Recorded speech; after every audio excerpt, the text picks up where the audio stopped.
once you learn how to do that, then you can bring in all the stakeholders and you can get into programs that'll help you and train you on how to build it.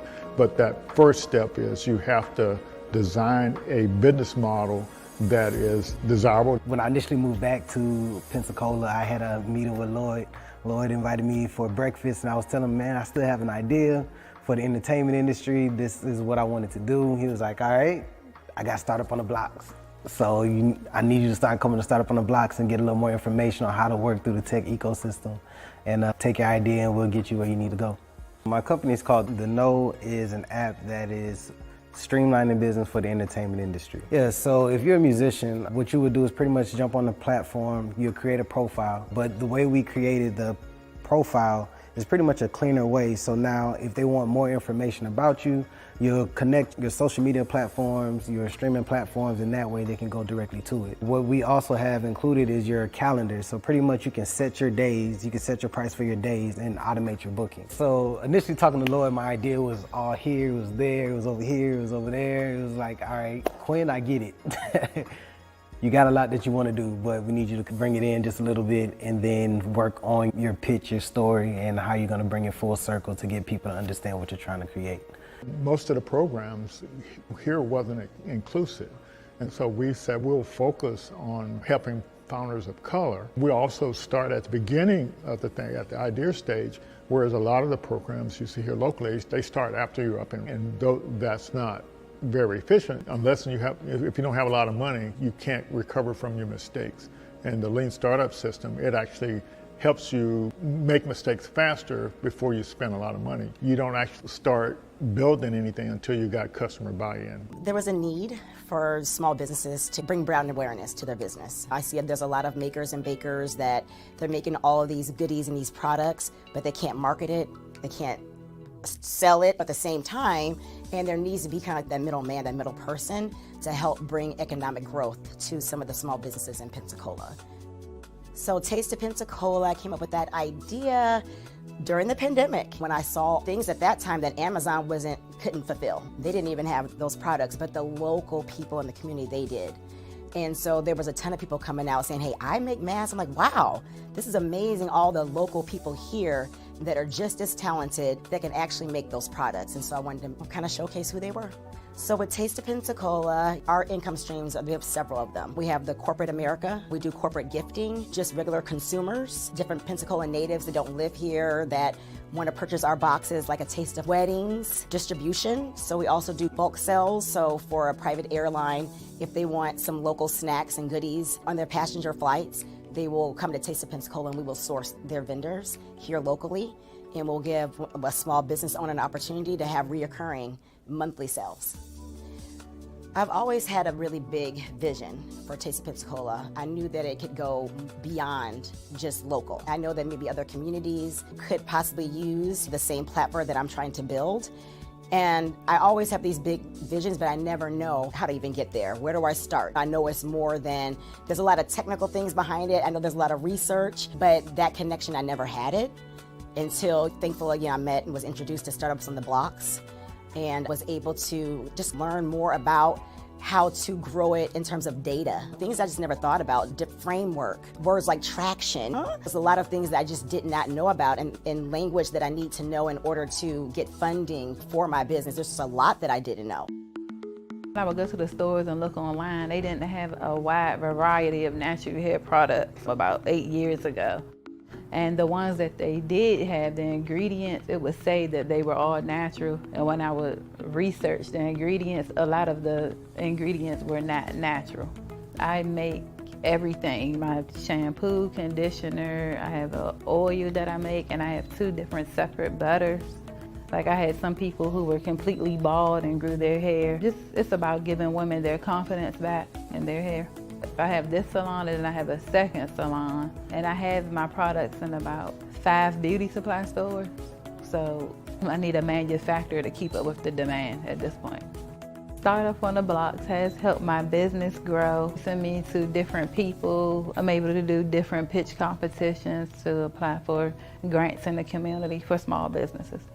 Lloyd's a really good person to connect with. He has a lot of resources here in the community that can help small businesses grow. If you have a product out there and you're trying to go big time, he's the person that you would want to meet with.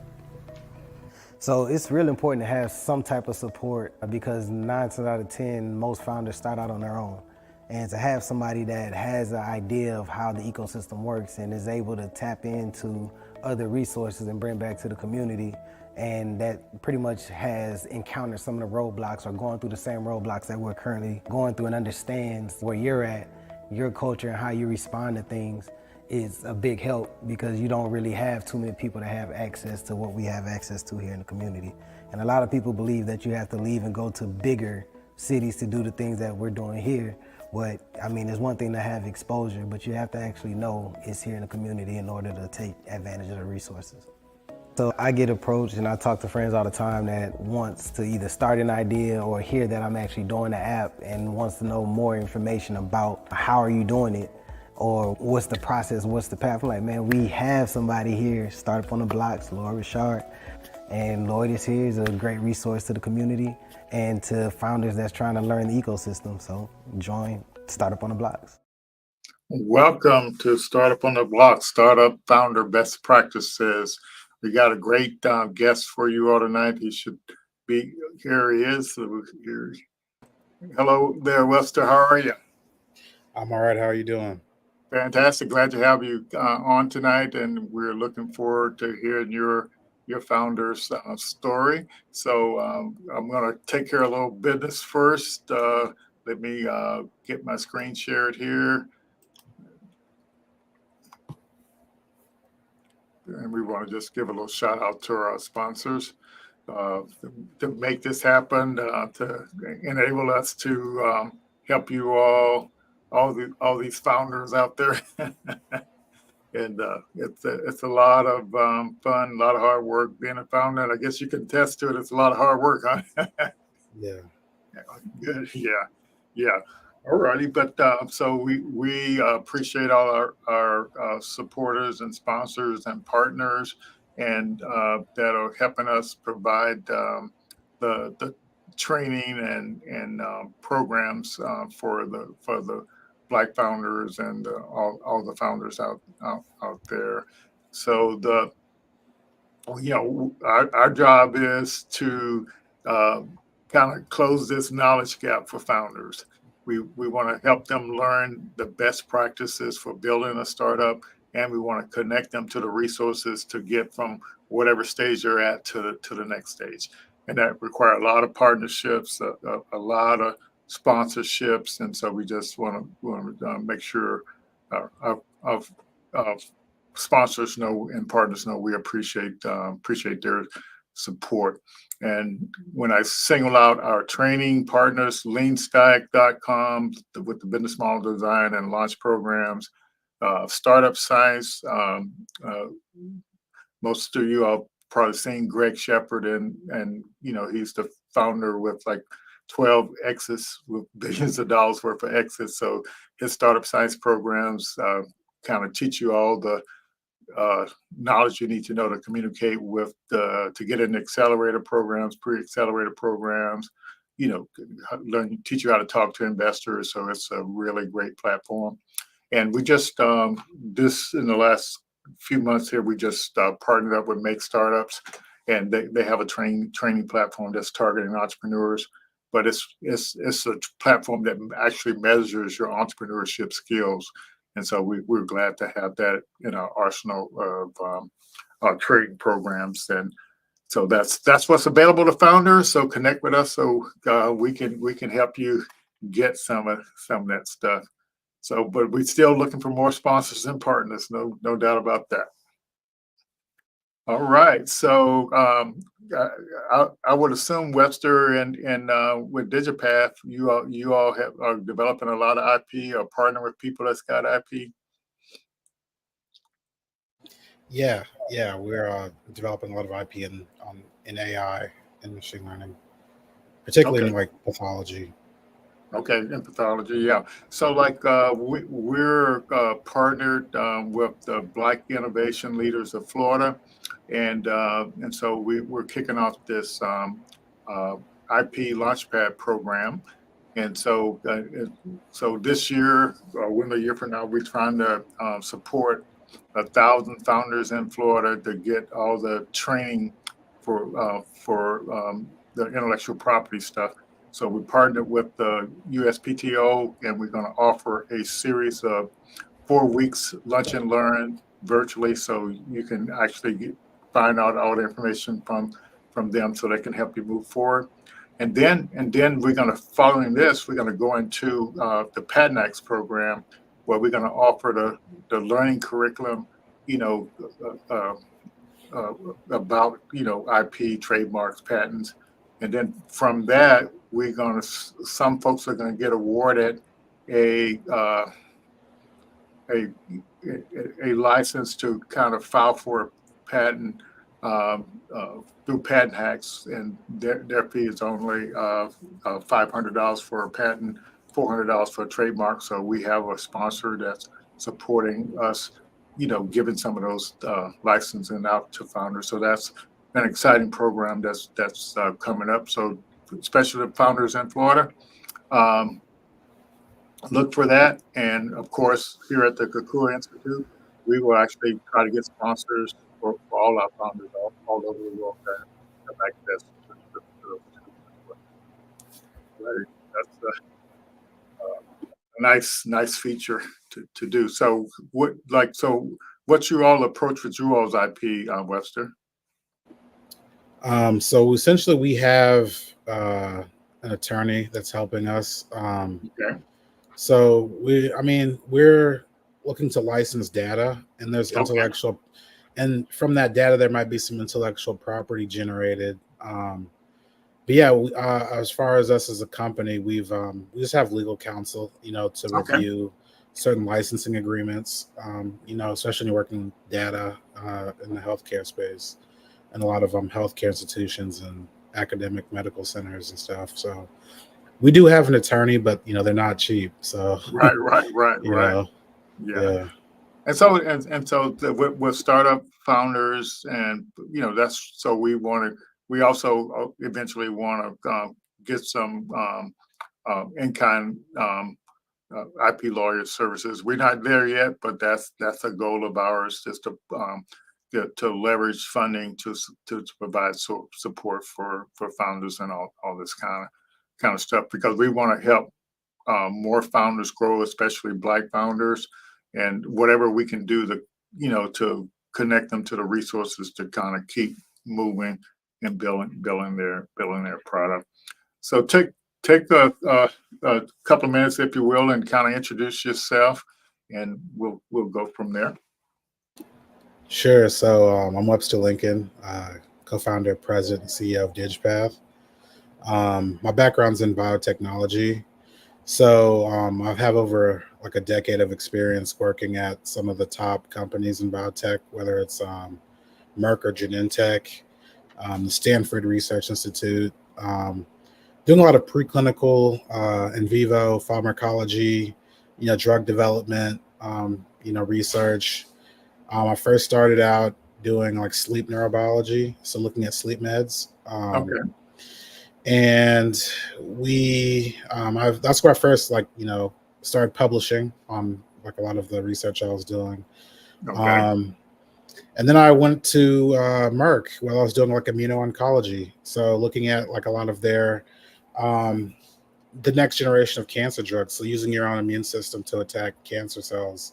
So I worked on a drug called like Keytruda there, and some of their drugs that were in their pipeline at that time. And then after that, I worked on stem cell therapy for stroke and traumatic brain injury. So essentially, I'm developing processes um, to treat those things. And there's research that shows injecting stem cells into the areas in your brain that have undergone stroke can help you recover to a certain extent. So I've kind of been all over biotech, whether it's on the preclinical side or even doing digital pathology. I spent maybe 4 years at Genentech doing digital pathology, personalized healthcare, AI and machine learning in that space. Gotcha. And then I went to the California Department of Public Health, just doing like COVID and mpox vaccination data analysis. So I have like a really broad background in biotech, public health, and on the AI machine learning side. So Yeah. So yeah. like when you talk about biotech and stuff like that, how does that relate to the pathology, or is it the same thing? Yeah. So when we're doing digital pathology, at least when I was working at Genentech, we were using AI and machine learning to identify biomarkers that are Okay.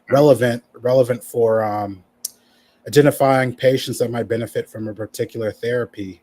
So you can use you can use digital pathology and machine learning to identify patients that will benefit from particular therapies. And that allowed like a lot of the companies to optimize their clinical trials. So Hmm. you're not just like giving out a drug just randomly to a certain group of people. You're actually targeting it to people that would benefit from it, and you'd use Okay. those biomarkers to identify those patients. So, and these are biomarkers that only a computer might be able to pick up. When you're looking at like cells and doing quantification of images on images, there's certain patterns and interactions that the models can pick up that the human typically wouldn't be able to. Right. So essentially, that's how it relates. They were using it for specific purposes of clinical trial optimization. So Okay. yeah. Okay. Gotcha.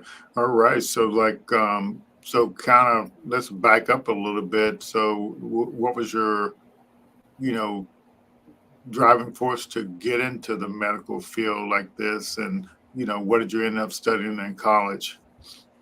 Yeah, so I was an undergrad. I majored in psychology. I minored in biological science and chemistry. Hmm. And so my focus initially was like neuroscience. I wanted to understand more about why people behave the way they do. How drugs can influence someone's behavior. And things like that. And that led me down to getting into sleep neurobiology, and then it kind of like just having that background in the analytical background in Yeah. statistics and data analysis, that kind of drove me forward in that space and research. So I had that quantitative like background as an undergrad, and then I went to grad school for biological science, and from there it's just like it's just having that quantitative analysis kind of background is kind of like what led me to where I'm at. Hmm. Gotcha. Yeah. So that sounds good. I'm gonna do something a little different tonight than I normally do. I'm gonna kind of s- you know ask some questions kind of related to some of the tools we have, and then maybe kind of show some relationship to kind of where you are and what you're doing. So like when we talk about let's say DigiPath right now, so let's first tell us what DigiPath is all about. So DigiPath is basically democratizing access to like quality pathology services. So it's a cloud-based platform that not only allows hospitals and healthcare systems to be more efficient and more accurate, but also gives that access to everyone in the world. So essentially, um, we are a cloud-based platform just looking to provide those services. So whether it's telepathology or even deploying AI to assist the doctors in making more accurate diagnoses, and then addressing like the global disparities in access as well. Yeah. So like I typically go over these slides right here, so the new founders can understand like the phases, and the milestones that a startup has to reach. So you looking at this particular development phase is from the Startup Commons organization. Where would you say DigiPath is on this chart here? I would say we're probably around one or Okay. two. Yeah, really Okay. around that area. we've made a lot of progress. Okay. And that's really mostly because it's like, you go through the formation stages and the strategy, onboarding co-founders to getting resources together, to building a minimum viable product, and then you're doing sort of market validation. Yeah. And so, I think that's kind of where we're at right now. Okay. Yeah, that sounds good. So you kind of, like when you all got you and your co-founder got the idea for DigiPath. So you going down this path where you are now. Um, the so and you made it to this point, but is that what your original idea was? Back here when you were ideating back at -2? I don't think so. Well, we're still in the same sort of space, but Yeah. for me, it was like, you know what, we can use this AI stuff to we can do digital diagnostics, and then it's like, okay, how are you going to distribute that? How Yeah. are you, like a lot of these hospitals and healthcare centers, they don't have the infrastructure, they don't Yeah. have the expertise, so then you got to develop a platform for that before you can even get to the digital diagnostics. So you kind of have to have like a plan to execute. And so there was a lot of strategizing, and the ideas is always like being refined based Yeah. upon the need and just finding those first few potential customers. Yeah. So but you do have to start at that ideation stage there and try to figure things out. You don't just get an idea and jump to it's there are lots that goes into trying to go through these different phases. So let's look at another chart here. Now this is from Startup Science, and so like on this chart, where would you say you are? This is more from a life cycle of a startup going from an idea to an exit. I'd say we're probably at the 2 stage. Okay. Yeah. Yeah. Go ahead. Yeah, but around the 2 stage, especially when you're working in like the space we're at, there's like people a little bit more cautious, so you can't really just go to market. Like there's a lot of like regulatory stuff you probably have to go through, but Yeah. But yeah, I think definitely. I think we're at that kind of that 2 stage. Gotcha. Yeah. Yeah. And so as you can see, so from the training from here, it's kind of teaching you, this idea of having a vision for your product and thinking about that exit thing way back here at the idea stage and doing these, going through these life cycle phases. And so you're working on your product, and then you're going to have some type of go-to-market strategy. Then you're going to start standardizing all your processes on how for your employees to use. Then you're going to optimize, and then you kind of grow. So, but the key thing, about this thing, there's some best practices when you're in each one of these phases. And so, as a startup founder, you have to kind of understand that, and just because you can try to do some things at the go-to-market phase. Let's say you're going to go out and hire a bunch of people, but if you haven't standardized your processes, how are they going to know what to do? Yeah. That's why you kind of have to learn what some of these about going into our startup science platform. That's where it kind of helps you figure out how to go through all these phases.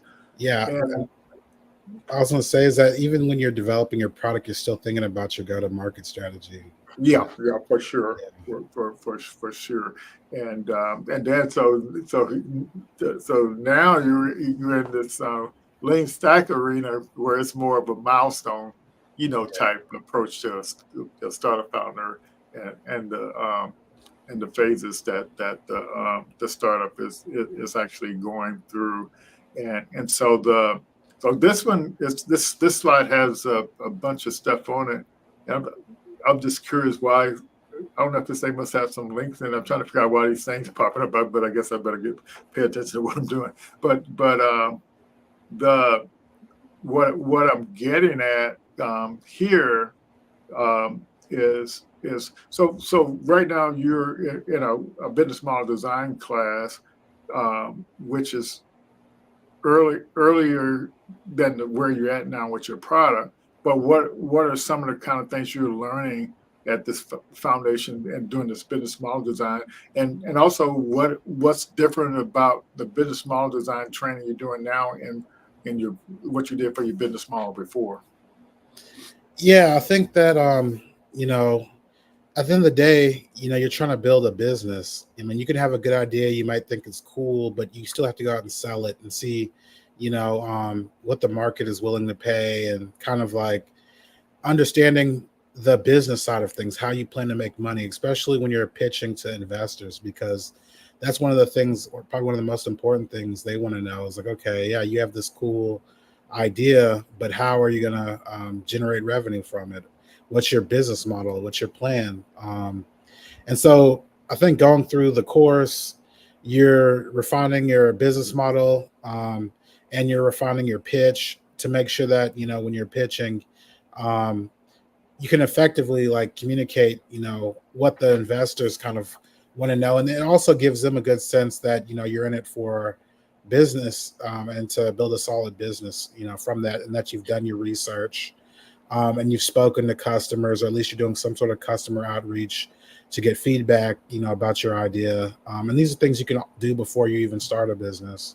So it's like, before you're start, working on your product and putting in a lot of effort, at least you have some sort of footing, or you have a potential customer or partners that you can engage with as you're building your product. It gives you more Yeah. resources and you're better prepared. So when it comes to for your particular business model, we're in this training you have to do this desirability thing and the viability and the feasibility. But from a desirability, when you look at the customers you all are targeting and the problems they have, so so how would you kind of characterize the desirability for what you're building? And so I think the desirability, it's there. Like, like I said, I mean, I've worked in digital pathology for, a good amount of time. Um, So what are the problems they're experiencing, right now? um, w- so I worked on the research side of things, Yeah. and so on the research side, there's still not a clear solution for handling the volume of slides, even if you're working on like clinical trials. Like when I joined Genentech, they had this program that was terrible, but people used it because there was no other alternative. Researchers struggle with analyzing the volumes of data that they generate, because they don't have the tools. And those are things that are enabled by the cloud. And so there's definitely a strong demand for a platform.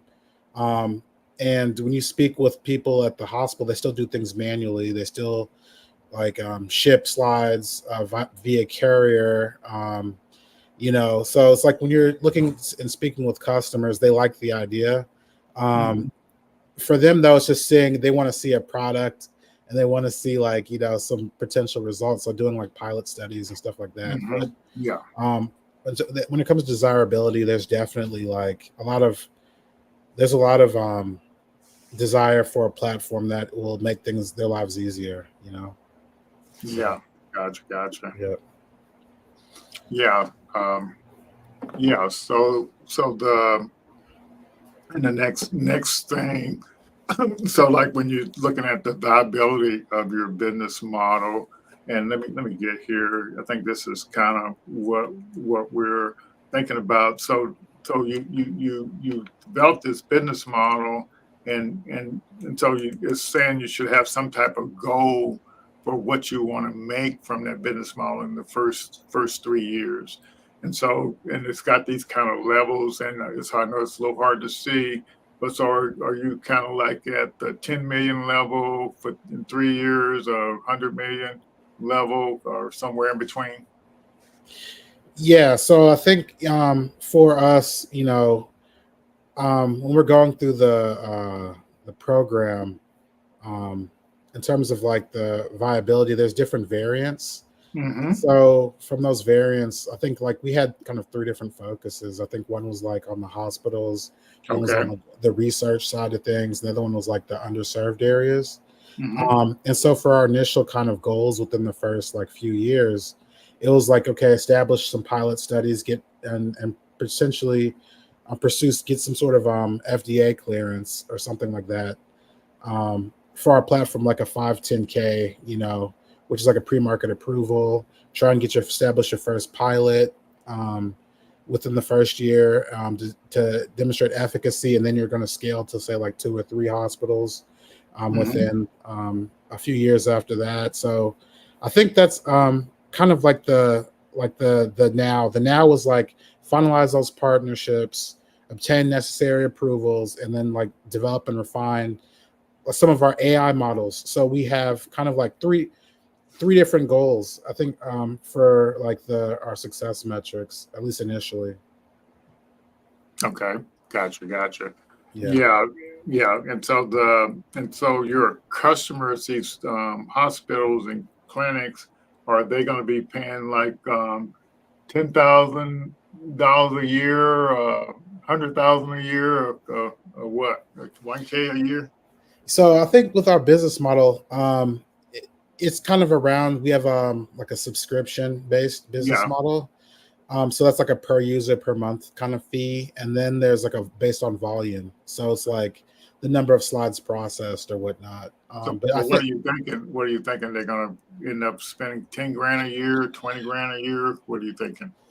I'm thinking maybe about like per year. It really depends on the size of the institution. Yeah. Sometimes it's up to 100,000 to 500,000 Okay. per institution per year. So Okay, gotcha. So those are like these big elephant customers over here. So the first thing that implies is that there is a sales cycle that you have to go through. So it's definitely an enterprise level sales thing that it sounds like you're doing. yes, Yeah. So yeah, that's kind of wanted to kind of point that out. And so after this business model design thing, um, and then in our 90-day launch program, we do this customer problem fit, which is one of the milestones, and the problem solution fit milestone, and solution customer fit. But what you're ultimately trying to get to is like the market product market fit. But so the so what I'm trying to understand here in your case, you hadn't been exposed to the 90-day thing yet. So what I'm wondering in here, what the suggestion is in this problem discovery is you find out what they're doing now, and what are they using, and kind of like what are they frustrated with, and then you design your solution based on what they're still struggling to get done. And sound like from what you said already that what they're doing now, they they still can't meet the demand or capacity that what's going on. yes. And so yeah, we spend a lot of time talking with entities not only here in the United States but internationally. Different hospitals, different research centers, and academic medical centers. They all have kind of different needs. But at the end of the day,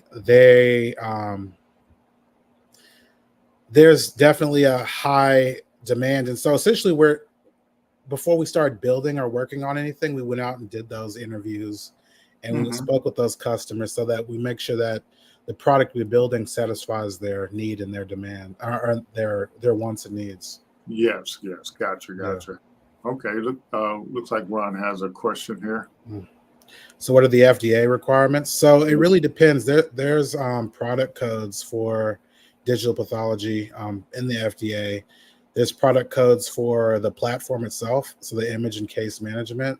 There's product codes for deploying AI. And then there's like even product codes for like the monitors that they use at the hospital.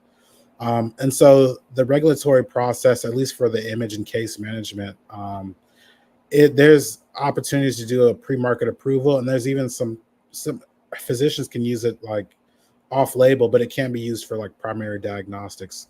So for research purposes, they can use our platform when they're trying to validate systems and stuff like that, and do any sort of research project. Then that's not FDA approval is not required in that sense. But when you're getting into diagnostics, then yes.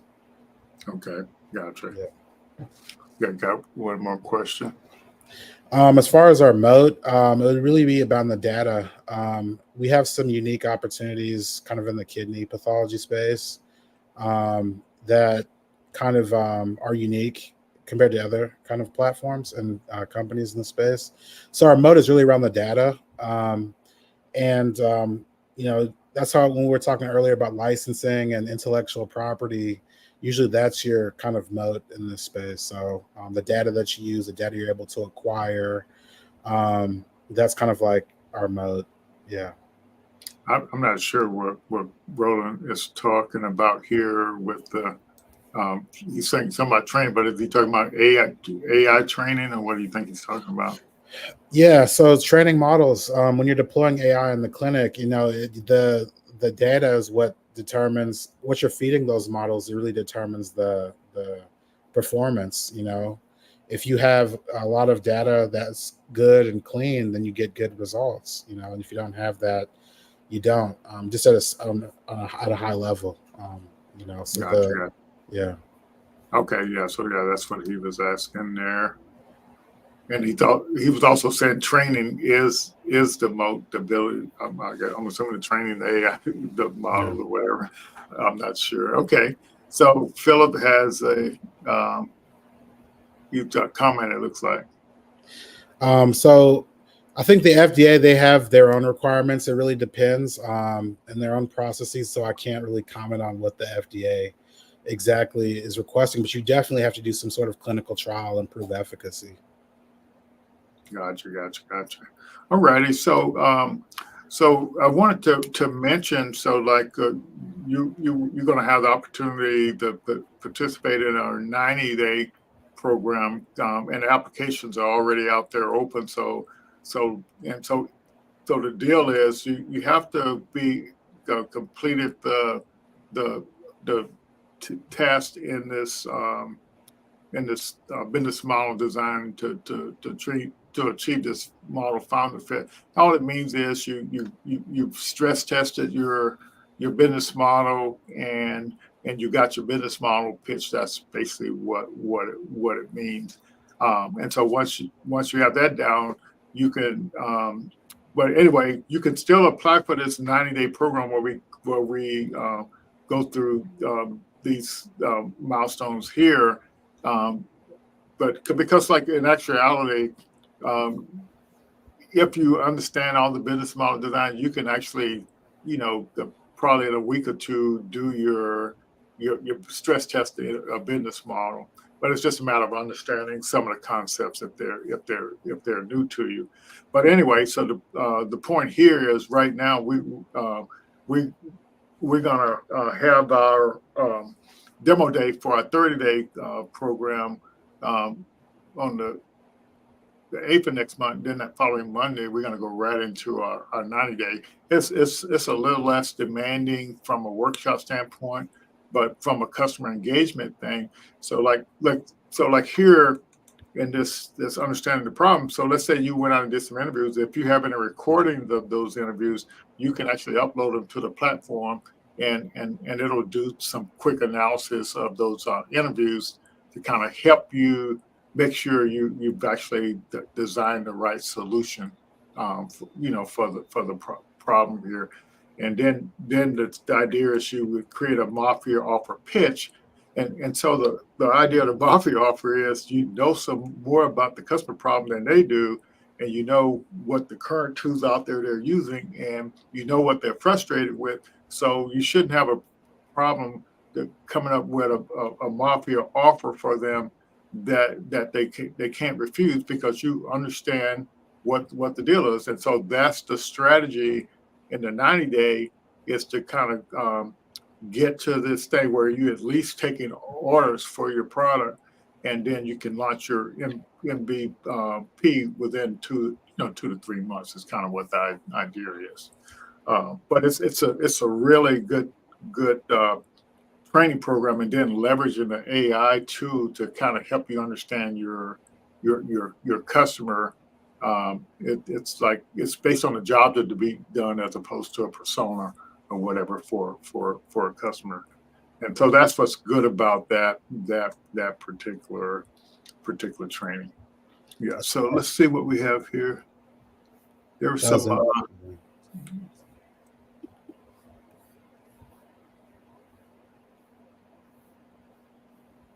Yeah. So I think you have to get. So right now we're trying to license some data from an academic institution, and so you kind of have to get IRB and consent for some things.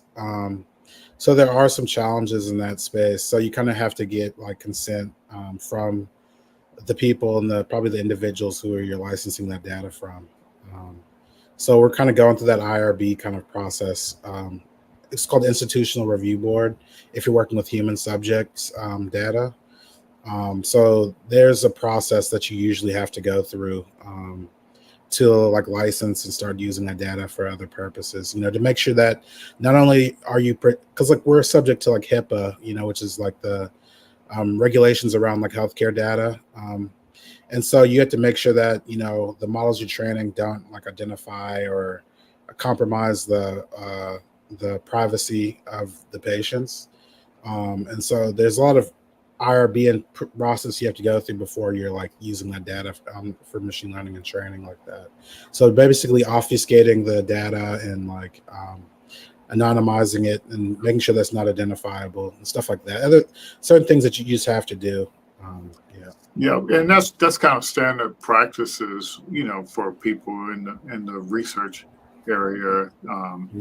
Because you definitely can't leak any private information out, to stuff. So especially when it comes to when it comes to LLMs, leaking someone's social security number or something, and that happens. But I think there's tools that are being developed to combat against like that, at least when it comes to like LLMs and large language models and stuff.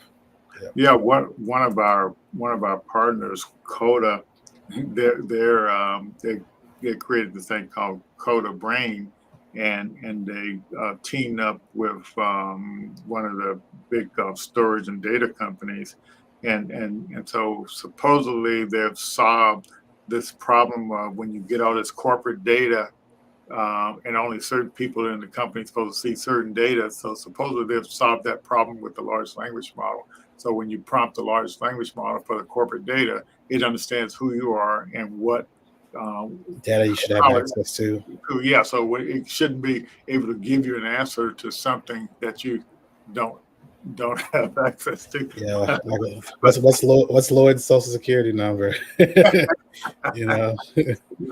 But that's where things are going. I wanted to point out this kind of last thing from just an informational standpoint for founders out there, is that this is kind of everybody's trying to get to this product market fit here, and so and this is like the Lean Stack program we do is it's basically kind of focusing on the milestones. Whereas you saw the startup science is based on the life cycle phases, and so the training gives you, even though they're supporting founders, they're just giving the founder a different perspective and a different way to look at stuff. But like but the milestone thing, you need to know what your next milestone you need to do if you to make it somewhere, right? Yeah. And so as you can see, once you got your MVP and you achieved this customer solution fit, now you're trying to but you can see it's talking about go-to-market strategy, and if you remember, here go-to-market strategy. You see what I'm saying? So these things do sync up, but it's just that, but there are milestones associated with these things. And then, so right now, uh, myself, Corey, and Vince, we've got this this next level of training. In the Lean Stack, they call it level 3 training. But the bottom line is, like if you're a founder and you're building something, you you you want to get from one of these, reach from one milestone to the next milestone to the next milestone, and knowing that these milestones exist, kind of, mentally, to me, they support you to kind of move forward. So just wanted to make sure the founders out there are aware of that stuff. So let's see what question Ron has right now. What is your optimistic market launch? So I think for our company, it's mostly focused on I think the variant that we're looking at was hospitals and healthcare centers. So that's kind of like the market that we're looking to go after. And so, like, when it comes to feasibility, like there's a lot of, regulatory processes that we have to go through. And then the sales cycles might be longer. And there's also barriers to adoption that we'd have to overcome, because a lot of these hospitals still haven't gone digital yet. So, but that's going to happen over the next decade. A lot of hospitals are still going digital. They don't have a solution yet. There's no competitor in our space really has a stronghold on the market. So there's still a lot of market opportunity at this stage. So I think that's kind of like, from just being optimistic, I think going after that hospital and healthcare segment is kind of like where we are looking to launch.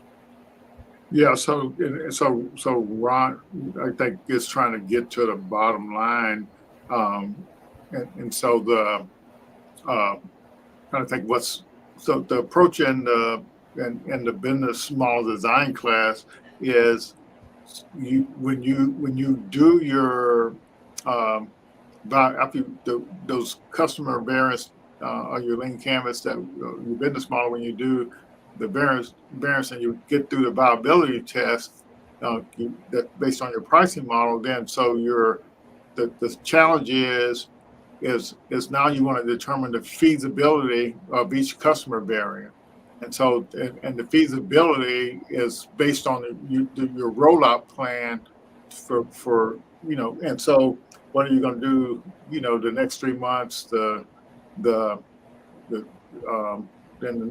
so on, so like out to a year. So, but the problem is, if that customer segment is going to require you can't get something out on the market for that customer, or get some traction with that customer, then that's where that feasibility come in. So the suggestion always becomes, when you look at all your customer variants, which variant is going to allow you that's feasible right now based on the resources that you actually have. Whereas, but if somebody like Ron funds you to get past that feasibility hump, based on the cost that you need for the next 30 days to get to the next point and next point, that's what you kind of have to focus on when you're trying to get the product out on the market. You can look at each one of those customer segments and see how feasible it is to kind of do. That's what went back here when you're doing the viability and the feasibility. The feasibility is not really shown that well on this chart, talking about the viability. But yeah, but that's what the challenge is when you're kind of communicating with investors. When you look and see the different rollout plans for the different variants of your lean canvas, that's where you're trying to see what is feasible that you can actually do. And then but if you want to do a certain one, you go to somebody that's an investor or whatever. So this is what we need to do it. This is the segment, and this is what is required to move forward. Yeah. Yeah. So I think for us, it's like, okay, we have two different variants. One is like hospitals, and then the other one is like underserved international opportunities. And one variant, there's probably less regulation, and so you can probably Yeah. get to market faster. But then the other like variant, say focusing on healthcare service here in the United States, obviously there's regulatory things, hurdles you might have to clear, but then the revenue is going to be there, compared to doing a lot of international opportunities. So, Mm-hmm. so Okay, we have another question. yes. Okay.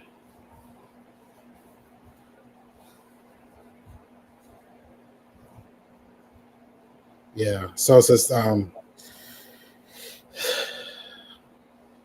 yeah. So I'm not sure if I totally understand the question. So how are you interpreting the question?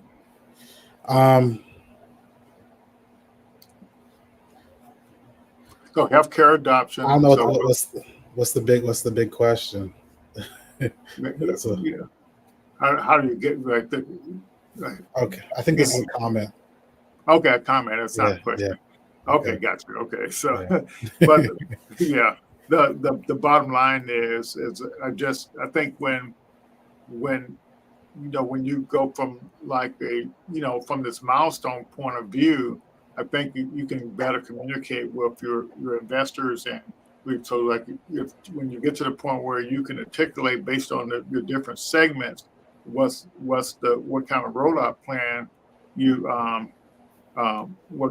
what you can do is that's what so I think that's one of the takeaways we can kind of say from here, because if the investor understands um, what your milestones you're trying to reach, then I think and you can explain to this is what we're trying to do. This is yeah. I think it just to me it just helps you communicate with Yeah. your stakeholders, funders a lot better. Yeah. Yeah. So yeah, I like that rollout plan because it really breaks things down by like the early, like for us, it's like secure a few partnerships, develop your initial models, and then initiate that FDA regulatory process. And then you're trying to scale, get sales, scale your cloud infrastructure because you can spend a lot of money in the beginning and to build some sort of scalable platform that nobody uses. You don't waste time on that. So. Yeah. So are you saying that part of your when you and that's I think you're bringing up another point too is if you look at these rollout plans, the feasibility to do these things. So how does bringing on a new customer affect your ability to do that? You see what I'm saying? And so I think these are all strategies. If one rollout plan looks like it's going to be too expensive, and Don, I don't know if he's on, he was talking about that today. And so you need to see what are some strategies that can make can like if you got 3 different rollout plans and then this is the easiest one to do, but but I don't know. So it's just, and the next one is a little bit harder. So, so the question is, what if you could get a partner to come in there to reduce some of that friction to make it even feasible for you to do? Yeah, one thing I realize is that you don't need the perfect product to start doing sales. A lot of products are right. refined with customers, at least your initial customers. So. Oh yeah. So the bottom line, if you solving a pain point, a problem that the customer has, they'll pay for you to build a solution. Yeah. For them if they're really hungry to kind of get a solution. So I kind of wanted to back up. You've been on this journey. I'm not sure how long. Have you been on this journey? Like a year, 2 years, or what? How long have you been on this journey? I started the company when I was like, last year while I was still working. It was really just part time. I was just on the side. But really, I started focusing in probably around October of last year. But I think a lot of people don't realize is you're working on a startup and it is part time you're working on it, and so some people think you have to quit your job to work on the startup, and I don't. I think you go through these milestones and make progress, and then when you start onboarding customers and you reach some of these milestones and you get into traction, and you can consider quitting your job then. But I wouldn't necessarily suggest anybody quit their job.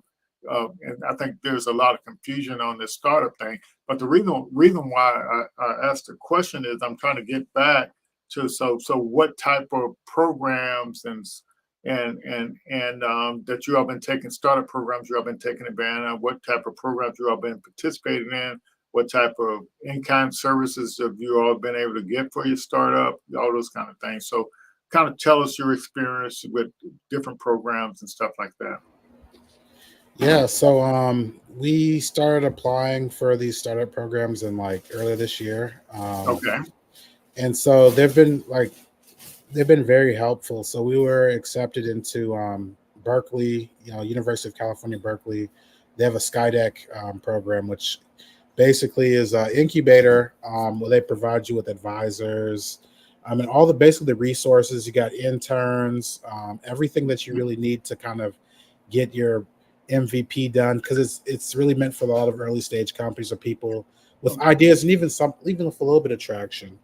Okay, so you saying there's a program at Berkeley that provides you interns that help you with what you're doing? Yeah, so you get a lot of Oh, students to help you with your pitch decks. You get computer science majors, whatever. I mean, they're students, so you have to train them. Because I'm like the subject matter expert, especially in this digital pathology. So you spend definitely more time managing and training, but that's a learning opportunity for them because they're still young, but they're hungry too. So. Yeah, there's definitely a ton of resources, and I think it's very beneficial, at least mutually beneficial. Like they're getting yeah. access to a lot of resources that they wouldn't have access to at the university, like working with AWS and in the cloud, doing cloud development, AI, machine learning, any tool imaginable to a startup they're getting access to that, normally most students don't have that opportunity. So you sound like you're saying the program at Berkeley is, as a way to help the students get real world experience. They're partnering with them with startups, and they're helping the startups, you know, build MVPs or whatever they need, depending on what the student capability is. Yeah, so you get to interview, and there's like a whole job fair at the Hmm. university. So you get a lot of, like, we got like maybe 30 or 40 applicants to our startup. And so, yeah, it's a program, Okay. and so that they're getting academic credit, for participating. Yeah. So I've never, they've heard of something similar, but I haven't. I don't think I ever heard of a actual program that's designed for that. So so all you founders out there, kind of encourage your local universities to do a similar program. Yeah, I mean, they're out there. I mean, Berkeley's one of the Berkeley's produced more venture-backed startups than any university in the United States or in the Wow, world. And that's so good. they have a big ecosystem there, and so it's really geared towards success. And they're actually opening up, because normally you'd have to be a University of California Berkeley graduate, but they're opening it up to all sort of founders, so anybody can apply. But it's very selective. I guess less than 3% of startups get into that program. Okay, but at least it is a program. So what are some other opportunities you all are taking advantage of? So we're also in this incubator. It's like very difficult because we're doing them both at the same time, but because it's called Founder University, and it's kind of like just like it's built to help people who've kind of never started companies before, or their first build, how to start a company and give you probably the best odds of success. Um, it goes over things like incorporating your business, selecting founders, and it really focuses on building that MVP. Okay, But building an MVP using low resources, so you're not okay, spending a lot of money. So they're teaching people how, and even if you don't know how to code and you're not technical, there's platforms and that you can use to build your platform and not spend a whole lot of money to get like an MVP built, you know. So it focuses on like building an MVP and getting doing customer interviews and trying to get in your first few customers so you can start to get to kind of revenue to make your company get to that next stage of development. So it's really like a lot of sessions about starting companies, and it's really meant for founders who are interested in being. I mean, you don't have to even use if you have an idea, they accept people at the idea stage. So it's really meant for. So if you have an idea, they're showing you how to get started, incorporating your business, securing all your intellectual property. You know, there might be some issues like you mentioned, not quitting your job, but you can't start a company that's a competitor to the company you're working for while you're working for them, because then you might. I don't know. You don't want to get sued for that. So it really depends on it really depends on the industry you're in and what you're building. But yeah, it just goes over a lot of those things about intellectual property, incorporating, starting businesses, and developing and building your MVP and getting your first few customers. Okay, so both of those university programs that you mentioned so far? No. So it's called Founder University, but it's Founder University. Okay, gotcha. Yeah, it started by Jason Calacanis. He's the host of the oh wow, you're the big time if Calacanis. Yeah, so I met him, you know, but yeah, that's his incubator, his pre-accelerator. So we're part of that. Well, you're very fortunate to be a part of that, because that guy's been working with startups forever, and and I learned a lot in my early days about being a founder. To listen to This Week in Startups, and and so that's a powerful thing. So what other programs have you all taken advantage of? Oh, well, we're in your program.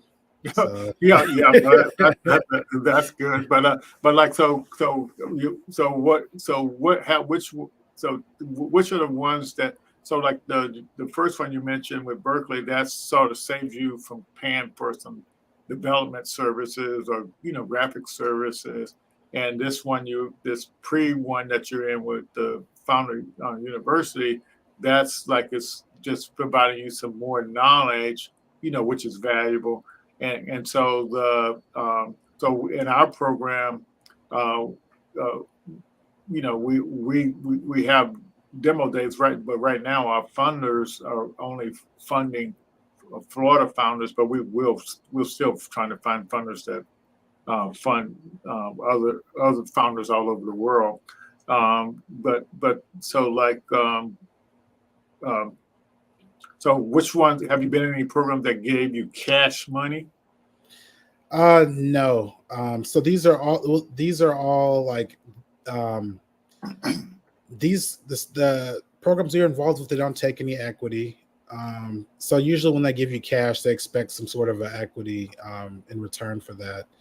So these are non-equity. It's kind of non-equity assistance, So they give you all the resources and stuff. It cost us like minimal to nothing, and we don't give up any equity. Okay, good. So like I think all the accelerator programs I participated in, none of them took any equity, and I think they're probably, like cash wise, like close to 150,000.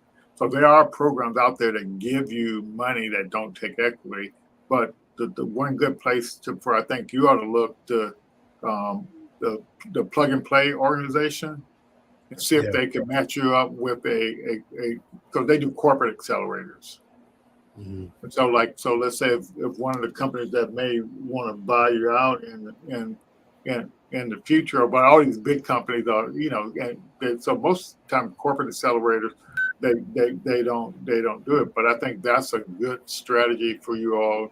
That's a strategy I use with my startup, is doing corporate innovation programs. But I think for what you're all doing, you may find some success in Plug and Play. They specialize in that, but I don't think they're the only game in town. But they are the biggest player for its corporate accelerator programs. Yeah. I think we reached out to Plug and Play, so we're in contact with them. Yeah, that's good. Yeah. Now, so tell me what some of the in-kind services you all got, like you have taken advantage of any like Google for startups, AWS for startups, Microsoft for startups, any of those programs? Yeah, so AWS has a startup program. Usually they'll give you around 5,000 in cloud credits to get started. And if you actually have a good business, they'll give you more credits. And so we were accepted into the NVIDIA Inception program. And so that gave us access to 100,000 in cloud credits through AWS. And Okay. they've also expanded that to Google now. So now you can get up to 350,000 in cloud credits through Google. But yeah, being a part of like the AWS and with NVIDIA kind of like, got us a lot of given us a lot of like runway to get our stuff built in the cloud for cheap, not paying little Yeah. to nothing. Yeah. But they were also part of the Microsoft for Startups program. And so you get access to a lot of other things like OpenAI you get credits for OpenAI, and then Azure. And then there's like, if you're using no code platforms, they'll pay for that. So any sort of software needs that you want as a startup, you can almost get for free, at least for the first few years of your company. And so, yeah, so we're in the Microsoft's program. We are with Databricks as well. They have their startup program, so they pay for us to use their platform, and then just AWS. So all those programs we're involved with. Yeah. So all of the stuff you mentioned, those definitely good programs. But it would be nice too if you were able to get in a program that gave you some cash and then taking the equity. But I think your next best thing is doing this, getting this pitch thing down and start applying for these pitch competitions. And I think that's where you're going to really see the cash rolling in. Yeah. I think we're doing. I think we're doing good. We just keep staying lean, And, Yeah. So, but like I said, so the good news is, and it's like, and Corey will tell you this. He'll tell you to go out and win those pitch competitions and put that money, into some type of fund and draw the interest off it or whatever, So, but it's just that. But I'm telling you, in the business you're in, with the need for what you're building, and there's a big market for it. That's the kind of stuff, that when you get in these pitch competitions, that's what the deal is. And so so just remember that, because it's not going to hurt to get some cash. I can tell you that. Yeah, I think our goal is to get some cash from customers. Build a viable business. So okay, but that's So the idea is, like when you look at, and I'm going to get on off here, but the deal is what you want to do is you want to definitely have a customer driven focus, revenue focus. But until it's getting to the point to get to those customers. So what kind of cash you can actually get without having to give up equity. And so that's what the message is, and that's what the strategy is. So when you're in these stages before you launch, so you're in the red, time wise and money wise. And so if you can get these get into some of these programs that even target Black founders and that actually give you cash. So for example, you make a little progress, you get into Google for Black founders, and they give you $150,000. You see what I'm saying? Cash with no strings attached. Yeah, I think Amazon had a program like that, but I think they haven't ran that incubator for a year or two. I don't know why. Google is still running theirs. So so one of the questions a founder should ask, what's the pathway to get to be one of those Black founders that get that $150,000? That's the question you have to ask yourself. But yeah, that's kind of good. So like, how do you feel about the progress you're making with your startup? I feel good. I feel like we're hitting our milestones. Like, Okay. I think we put together a timeline, of when we wanted to hit our milestones, like MVP development, and we had it projected around August. So we're kind of we got there faster than what we thought. We're trying to line up a few customers. We do have some potential partners.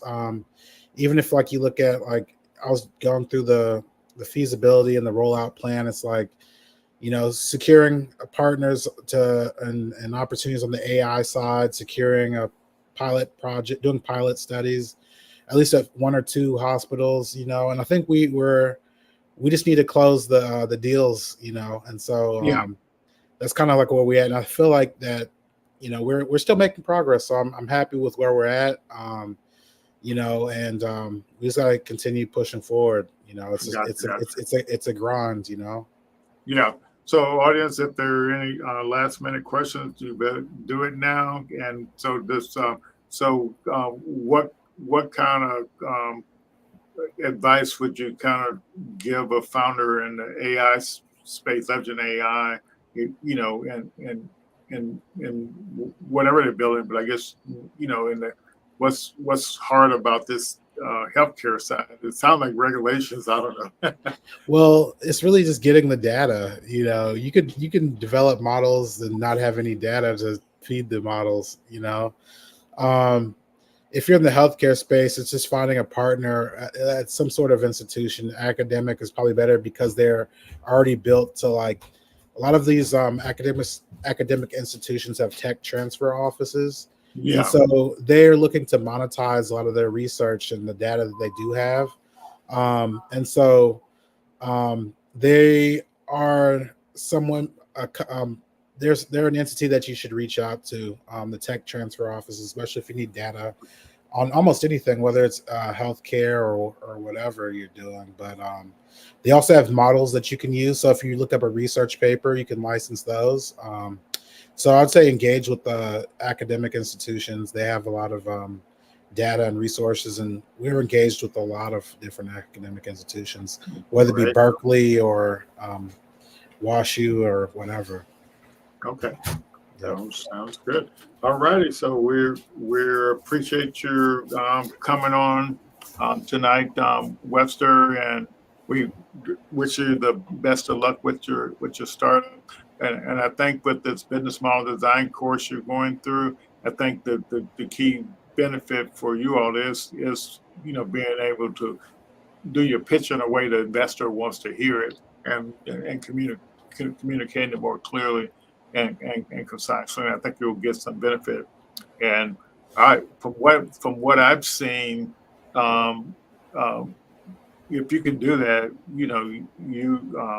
you should be able to raise some more funds that don't require any equity to kind of help you keep rolling. But the good news is that's also shows that you're getting more well known out in the ecosystem as well by participating in some of these pitch competitions. I forgot one more thing about non-equity. Is government grants too. The SBIR. The SBIR. Yeah, so we're pursuing an SBIR. So hopefully that gets funded. Yeah. Okay. Yeah. Well, good luck with that. All righty, folks. We really appreciate you all out here. Next week we're gonna have Michael Johnson on. He's a developer. He does back-end as a service, and he's got some ideas about the startup founder ecosystem. But so that should be a interesting talk with him with some of the ideas he has. All right, bye bye everyone. If you want to hold on just a minute, Webster.